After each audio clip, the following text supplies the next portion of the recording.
The call came at 3 a.m., like they always did. My phone's harsh buzz against the nightstand jolted me awake, Selena's name flashing on the screen. I let it ring 4 times before answering, already reaching for my laptop. "How much?" I asked, not bothering with hello. "Reagan, I'm so sorry," my sister's voice cracked. "The landlord's threatening eviction. I just need $2,000 just until next month. I swear I'll pay you back. My name is Reagan, and I've been my family's human ATM for the past 7 years. The sad part? I'm not even the one they call first anymore. I'm their last resort, the reliable backup plan when all other options fail." "Done," I said, typing in my banking password. "But Selena, this is the 3rd time this year." I know. Chad's business deal fell through and..." I cut her off. "I don't want to hear about Chad." The transfer went through with a soft ping. "Just make it last this time." After hanging up, I lay in bed staring at my ceiling, calculating. 2,000 to Selena, 3,000 for Mom and Dad's mortgage payment due next week. They still don't know I've been making those payments since Dad lost his job. My own rent due in 10 days. My phone buzzed again. A text from Mum. "Family meeting tomorrow, 6 p.m, important." My stomach clenched. Family meetings only happened when things went catastrophically wrong. Last time, it was Dad's medical bills. Before that, Selena's credit card debt. At work the next morning, I could barely focus on my spreadsheets. Owen from accounting stopped by my desk, coffee in hand. "Rough night?" he asked, setting the cup beside my keyboard. "You look like you could use this." "Thanks." I managed to smile. "Just family stuff." "Anything I can help with?" I shook my head. If only he knew how many times I'd rehearsed telling anyone, about the weight I carried, about the second job I took just to keep up with everyone's emergencies, about the savings account I drained 3 times over. "Reagan!" Kylie's voice cut through my thoughts. My best friend stood in my office doorway, arms crossed. "Lunch. Now. You're stress-eating your pen cap again." At our usual cafe, I showed Kylie the family meeting text. "Oh God," she groaned. "What do they want this time?" Probably related to Selena's midnight crisis. She needed rent money again. "And you gave it to her?" It wasn't a question. Kylie's face softened. "Honey, when are you going to stop setting yourself on fire to keep them warm?" "They're family," I said automatically, but the words felt hollow. "Family doesn't treat family like an emergency fund," Kylie countered. "When was the last time any of them asked how you were doing? If you needed anything?" I stirred my coffee, avoiding her eyes. "Mum called last week. To ask for money?" "Yes." My phone buzzed again. Another text from Mum. "Don't be late. Bring your laptop." Kylie's eyes widened. "They want you to bring your laptop? Reagan, that's not good." She was right. They only asked for the laptop when they needed immediate transfers. Big ones. "I should just tell them no," I said. But we both knew I wouldn't. 7 years of conditioning doesn't break easily. "At least make them squirm a little," Kylie suggested. "Make them acknowledge what they're asking." The rest of the workday crawled by. Owen stopped by again before I left, his concern evident. "Sure you don't want to grab dinner?" he asked. "You seem like you could use a break." For a moment I was tempted. Owen was nice, stable, everything my family wasn't. But I checked my watch, 5:30 p.m. "Can't tonight," I said, gathering my things. "Family emergency." "There seem to be a lot of those," he observed quietly. I froze, laptop halfway into my bag. "What do you mean?" "Nothing," he backtracked. "Just, you deserve better than being everyone's emergency contact." I hurried out before he could see my eyes water. Because he was right. I did deserve better. But knowing that and doing something about it were very different things. Sitting in my car outside my parents' house, I checked my bank balance one last time. The numbers glared back at me, a stark reminder of every sacrifice I'd made, every dream I'd put on hold, every time I'd said yes, when I desperately wanted to say no. My phone buzzed. Mum again. "We're waiting." I grabbed my laptop and stepped out of the car, the weight of it feeling like chains in my hands. Whatever they needed this time, it would cost me more than money. It always did. Taking a deep breath, I walked toward the front door, already knowing this meeting would be different. Not because I planned to say no, but because for the first time in 7 years, I wasn't sure I could say yes. The living room felt smaller than I remembered. Mum sat perched on the edge of the couch, hands clasped tight. Dad slumped in his recliner, avoiding eye contact. Selina paced behind them, mascara smeared beneath red-rimmed eyes. "Sit down, honey," Mom said, patting the space beside her. I remained standing. "What's the emergency?" I asked, though I already knew. There was always an emergency. "It's Chad," Selina burst out. "He borrowed money from some people, bad people. They're threatening him, Reagan. They're threatening me." I closed my eyes. "How much?" 50,000. The room went silent. I opened my eyes to find them all staring at me, waiting, always waiting. "I don't have $50,000, I said flatly. Mum leaned forward. "But you have your apartment." My stomach dropped. "What?" "If you sell it," she continued, "you could move back home. We could use the money to help Selina and—" "No." The word came out sharp, surprising even me. "That apartment is all I have." "All you have?" Selina's voice rose. "What about family? What about me?" "What about me?" I shot back. "I've been bailing everyone out for years. I'm tired." Dad shifted in his chair. "Reagan, be reasonable." "Reasonable?" I laughed, the sound bitter. Was it reasonable when I drained my savings for Selina's failed boutique? Or when I took a second job to cover your mortgage? Mum's face paled. "What mortgage payments?" Shit. I hadn't meant to reveal that. "Nothing," I backtracked, but Dad's eyes had widened with understanding. "You've been making our house payments?" he asked quietly. Before I could respond, Selina cut in. "This isn't about house payments. These guys will hurt Chad if we don't pay." "Then let them," I snapped. "Chad's been bleeding you dry for years, and you've been bleeding me dry to cover it." "How dare you?" Mum stood up, trembling. "We're family. Family helps family." "Really? Because I don't remember anyone helping me when I needed it." "When have you ever needed help?" Selina scoffed. "You've always been Little Miss Perfect with your fancy job and your—" "My fancy job that pays for your mistakes." I pulled out my phone, opening my banking app. "Want to see my account balance? Want to see what Little Miss Perfect has left after 7 years of being everyone's safety net?" Mum stepped between us. "Reagan, please, just think about selling the apartment. We can figure something out.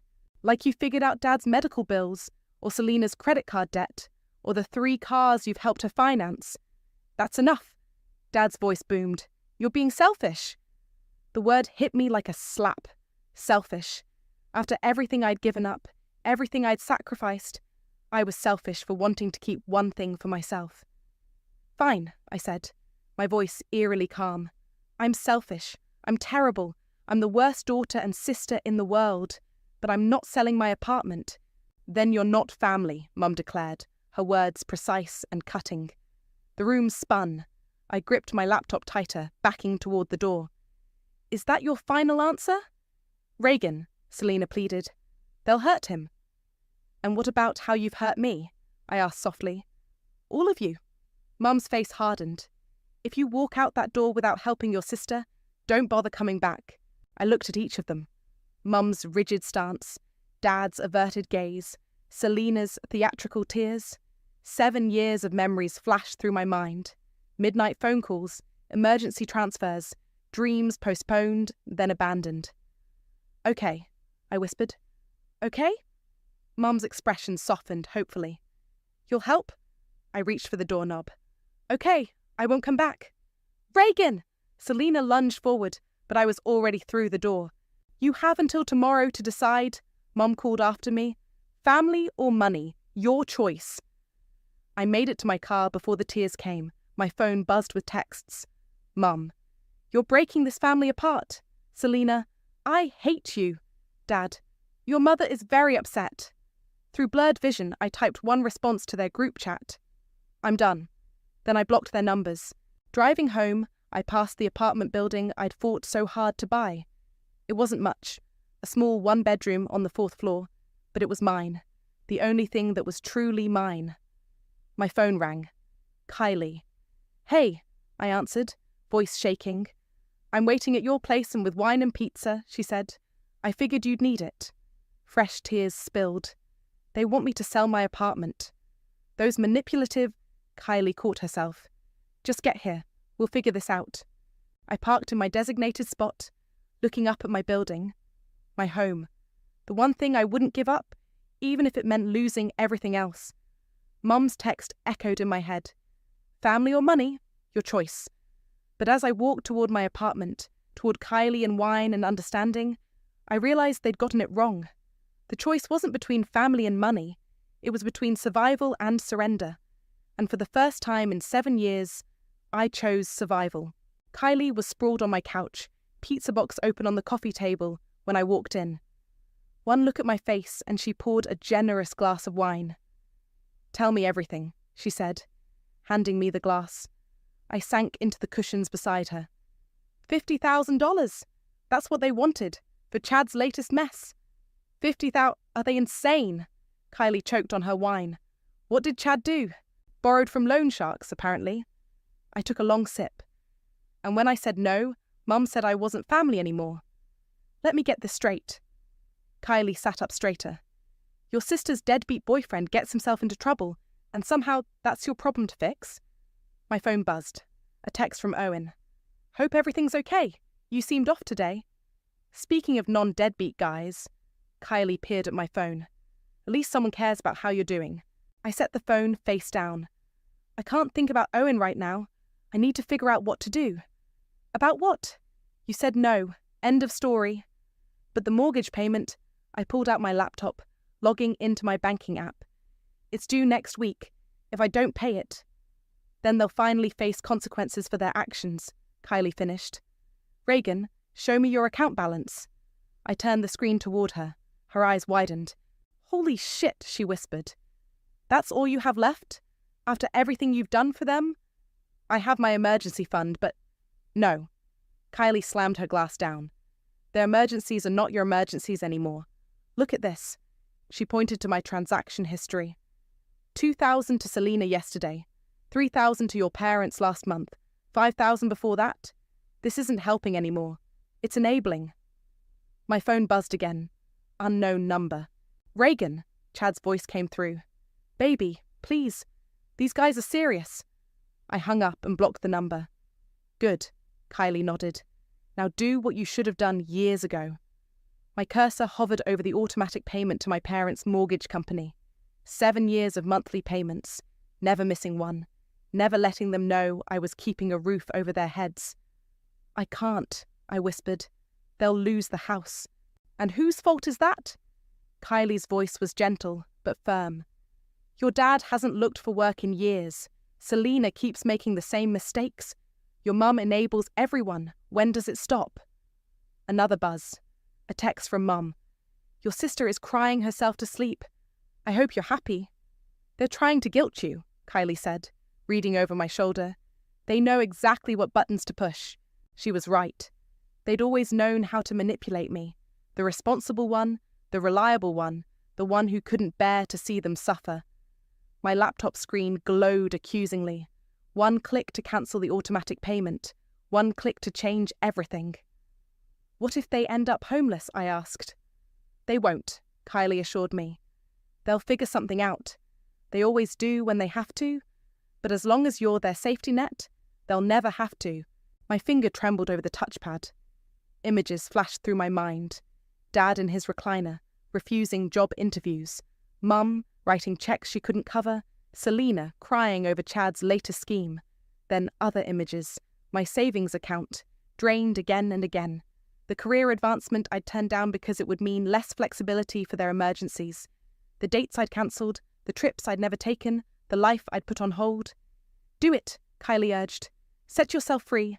I clicked. A confirmation message appeared. Are you sure you want to cancel this automatic payment? Another text from Mum. We're your family. Don't do this to us. They're not giving you a choice, Kylie said softly. But you're finally giving yourself one. I clicked confirm. The screen refreshed. Payment cancelled. 7 years of financial responsibility ended with a single click. My hands shook as I opened my banking app again, navigating to bill pay. One by one, I cancelled everything. The utilities, I paid for them, the phone bills, the insurance payments. What now? I asked, closing the laptop. Now. Kylie refilled our glasses. Now you start living your life, starting with texting Owen back. I picked up my phone, ignoring the mounting messages from my family. Owen's concerned text waited patiently. Thanks for asking, I typed. It's been a rough day. Maybe I'll take you up on that dinner offer sometime. See? Kylie clinked her glass against mine. The world doesn't end when you say no. It begins. We stayed up late, talking and laughing, the weight lifting from my shoulders with each passing hour. For the first time in years, I felt light, free. But as I lay in bed that night, I knew the real storm was coming. They'd discover the cancelled payments soon. They'd realise their safety net was gone. And for once, I wouldn't be there to catch them when they fell. 3 days after cancelling the payments, I walked into my parents' house with a smile that could cut glass. Mum, Dad, and Selina looked up, startled by my unexpected appearance. I've thought about what you said, I announced, setting my laptop on the coffee table, about selling my apartment. Mum's face lit up. Oh, honey, I knew you'd come around. Reagan, Selina rushed forward to hug me. Thank you. Chad says these guys are getting really impatient. I stepped back from her embrace. I'll do it on one condition. Anything, Mum promised quickly. Too quickly. I want everything in writing. I pulled out a folder. A contract stating exactly how much you're getting, what it's for, and an acknowledgement that this is the last time. Dad frowned. We don't need paperwork. We're family. Family or not, I want it documented. I opened my laptop. I've already contacted a realtor. She says we can list it next week. Mum clapped her hands together. Perfect. Selina, call Chad. Tell him we've got it sorted. I watched them celebrate, their relief palpable. Mum was already talking about helping me move my things back home. Selina was texting frantically, probably to Chad. Dad just looked satisfied, like everything was falling into place exactly as it should. They didn't notice me slipping my old apartment keys into my pocket. They didn't see me forwarding my mail to a new address. They were too busy planning how to spend money they didn't have yet. Oh, Mum exclaimed. We should celebrate. Selina, get that bottle of wine from the kitchen. While Selina was gone, I casually asked, by the way, when's the mortgage payment due? Next week, Mum replied absently, still beaming. Don't worry about that now. We're just so happy you're being reasonable. I nodded, checking my watch. The bank would be processing transactions right about now, including the cancelled automatic payment. Selina returned with the wine, and Mom insisted on a toast. To family, she said, raising her glass. And to Reagan, for doing the right thing. I lifted my glass, smile never wavering. To family. My phone buzzed. Owen's name appeared on the screen. Sorry, I said, standing. Work call? I need to take this. In the hallway, I answered quietly. Hey, still on for dinner tonight? He asked. Absolutely. I might even have something to celebrate. Back in the living room, Mom was already making plans. We'll help you pack this weekend. Your old room needs some cleaning, but... Actually, I cut in, I won't be moving back home. The room went silent. But where will you live? Selina asked. I found a new place. I gathered my things. The lease is already signed. Mum's face darkened. You didn't tell us? I'm telling you now. I headed for the door. The realtor will be in touch about listing the apartment. Wait, Dad called. When did you do all this? 3 days ago. I paused at the doorway. The same day I cancelled all the automatic payments. The colour drained from Mum's face. What payments? Mortgage, utilities, phone bills, everything I've been paying for the past 7 years. I smiled that glass-cutting smile again. You wanted me to choose between family and money. I chose neither. You can't do this, Selina shrieked. Chad's guys are Chad's problem. I opened the door. Just like the mortgage is your problem now, and the utilities, and everything else. Mum stumbled forward. Reagan, please. We'll lose everything. No, Mum. I lost everything piece by piece, dollar by dollar. Now I'm just making it official. I walked out, their voices rising behind me. My phone exploded with texts and calls, but I didn't look back. In my car, I pulled out my old apartment keys one last time, then dropped them in an envelope addressed to the realtor. At work the next day, Owen stopped by my desk. "You seem different today." "Good different or bad different?" "Good," he smiled. "Like a weight's gone." My phone buzzed. A text from the bank. Payment declined for my parents' mortgage. More notifications followed. Utilities, phone bills, all declined. "Very good," I agreed, turning my phone face down. That evening, I met Kylie for coffee. She read the string of desperate texts from my family. "They still think you're selling the apartment," she observed. "They'll figure it out soon enough." I sipped my coffee.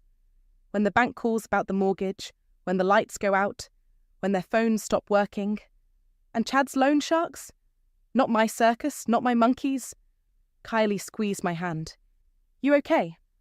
I thought about my new apartment, waiting to be furnished, about dinner with Owen tomorrow, about my bank account, finally stable without constant withdrawals. "No," I admitted, "but I will be." My phone lit up with another call from Mum. I declined it, then turned off my phone completely. The circus would have to go on without me. 1 week after cutting off payments, the dominoes started falling. I was at dinner with Owen when the first frantic voicemail came through. "Reagan?" Mum's voice cracked. "The bank called. They say we're late on the mortgage, and the power company left a notice. Please call me back." Owen watched me decline the call. "Family again?" "They're learning about consequences," I said, taking a bite of pasta. "It's not going well." "Want to talk about it?" I hesitated. I'd never told anyone except Kylie the full story, but something about Owen's steady gaze made me want to open up. "My sister borrowed money from loan sharks," I started. "My parents wanted me to sell my apartment to bail her out. Instead, I cancelled all the payments I've been making for them for years." Owen whistled low. "That's intense. How are you holding up?" Before I could answer, my phone lit up with a text from Selena. "The lights just went out. Mum's crying. Hope you're happy." Like that? I showed him the message. "They think I'm being cruel." "Are you?" "Maybe." I pushed my plate away. "But they've been cruel to me for years. They just didn't see it that way." My phone buzzed again. "Dad this time. Your mother can't sleep. She's worried sick. Is this what you wanted?" Owen reached across the table, squeezing my hand. "You don't have to justify setting boundaries." "Boundaries!" I repeated the word. "I don't think they know what those are." After dinner, Owen walked me to my car. "Want to do this again sometime?"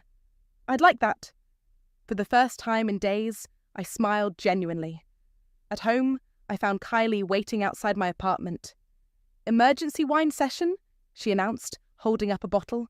Inside, she showed me Facebook posts from Selena. Some people pretend to care about family, but only care about themselves. Blood isn't always thicker than water. Each post had sympathetic comments from relatives who didn't know the whole story. "They're trying to shame you publicly," Kylie said, pouring wine. "Classic manipulation." "It's working," I admitted. "Part of me wants to fix everything. That's exactly what they're counting on." She grabbed my phone, scrolling through messages. "Look at this. They haven't once acknowledged what you've done for them. It's all guilt and accusations." A new text appeared from Mum. "We need to talk. Your father's blood pressure is through the roof from stress. They're using Dad's health to manipulate you," Kylie pointed out. "I know." I took my phone back. "But what if something really happens to him?" "Then that's on them, not you. They're adults. They can figure this out." Another buzz. An email from the bank confirming a missed mortgage payment on my parents' house. "It's really happening," I whispered. "Yes, it is." Kylie refilled our glasses. "And you're going to let it happen." The next morning at work, Owen brought coffee to my desk. "Rough night?" I showed him the latest message from Selena. "Chad's guys came by. They're getting aggressive. If anything happens to him, it's your fault."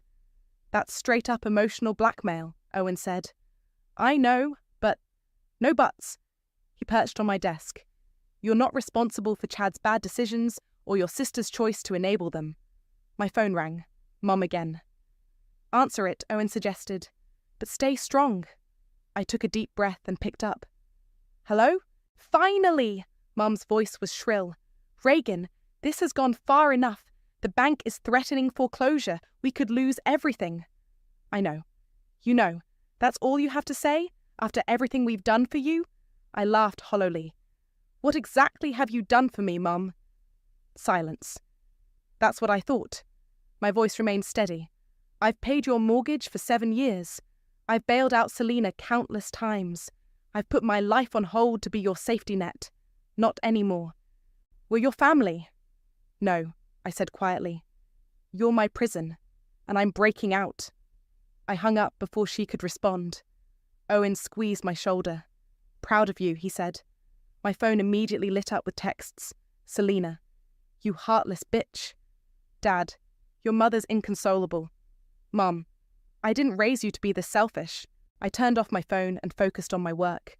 By lunchtime, Kylie had texted my work line with updates from Facebook. Selina posting cryptic messages about betrayal. Mum sharing quotes about ungrateful children. They're really playing the victim card, Kylie said when I called her. Let them, I replied, surprising myself with my calmness. The truth will come out eventually. That evening, I drove past my parents' house. The windows were dark, utilities cut off. A foreclosure notice hung on the door. Chad's expensive car was parked outside, probably hiding from his loan sharks. I kept driving. My phone had 17 missed calls, 32 text messages, and 5 voicemails. I deleted them all without listening. The dominoes were falling, and for once, I wasn't there to set them back up. 2 weeks after the utilities were cut off, Mum showed up at my office. I was in a meeting when the receptionist called. Your mother's here, she whispered. She's causing quite a scene.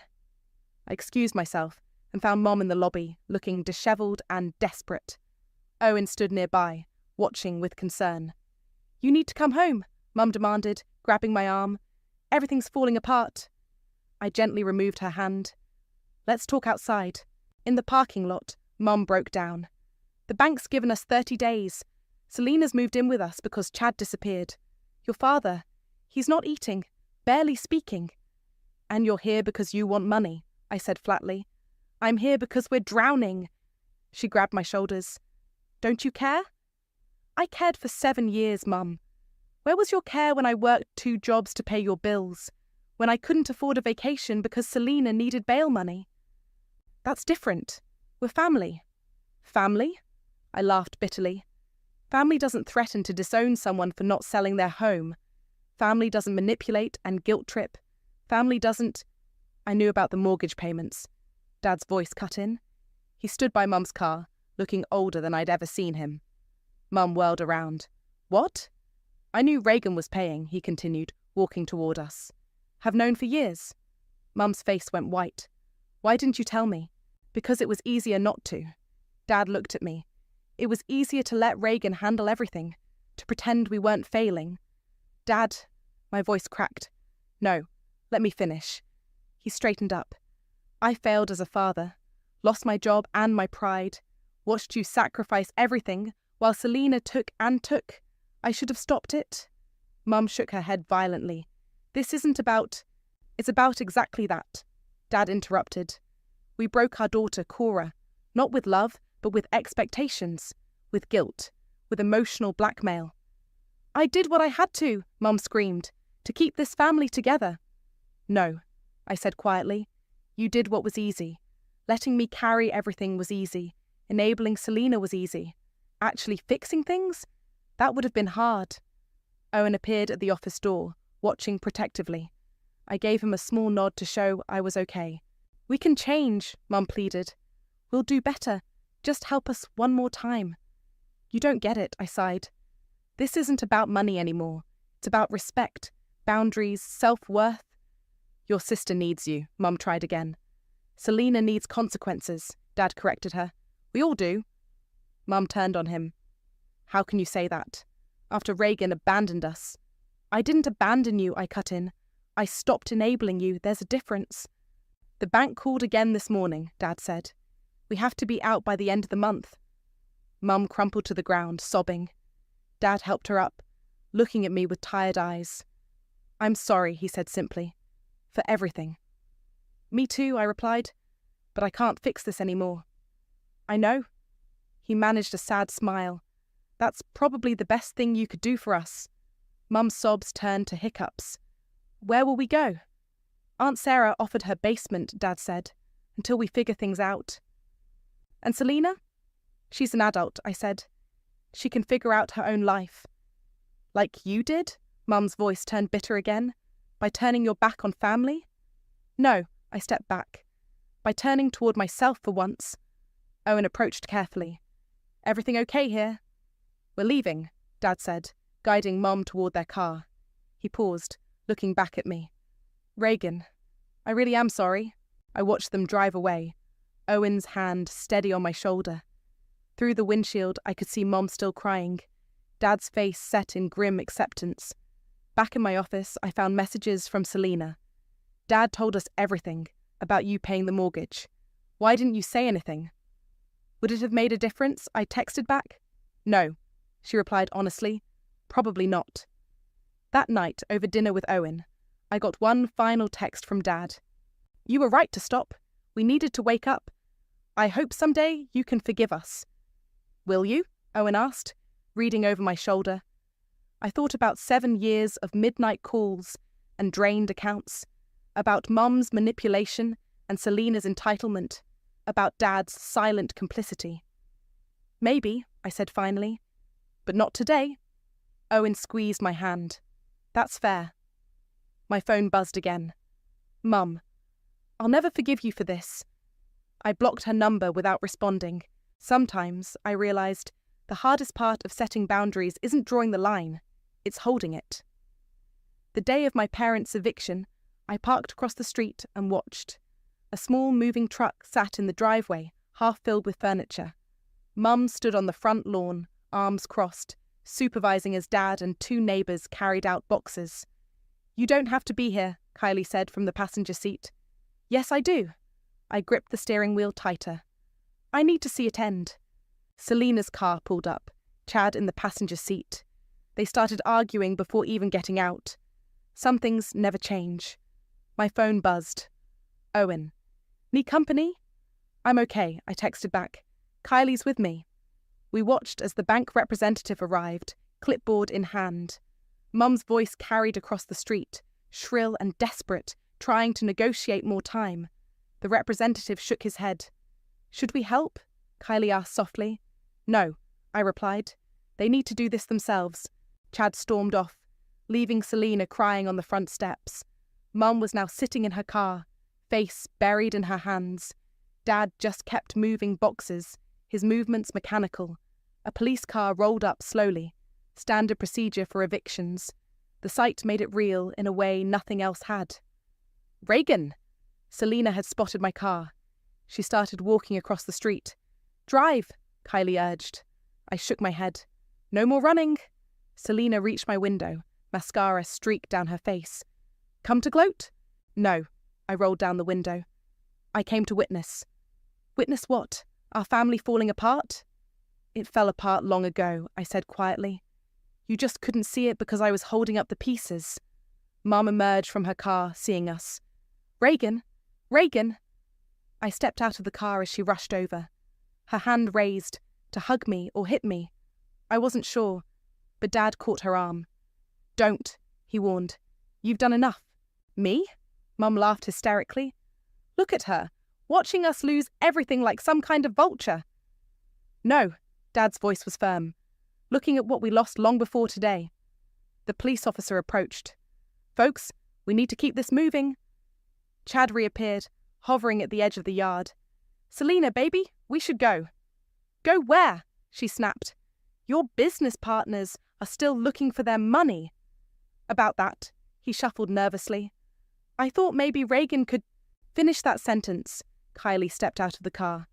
"I dare you." Chad backed away, hands raised. The bank representative checked his watch. 1 hour left. Mum crumpled against Dad. "This isn't happening. This can't be happening." "It is," I said, "and it needed to." "How can you be so cold?" Selina demanded. "Cold?"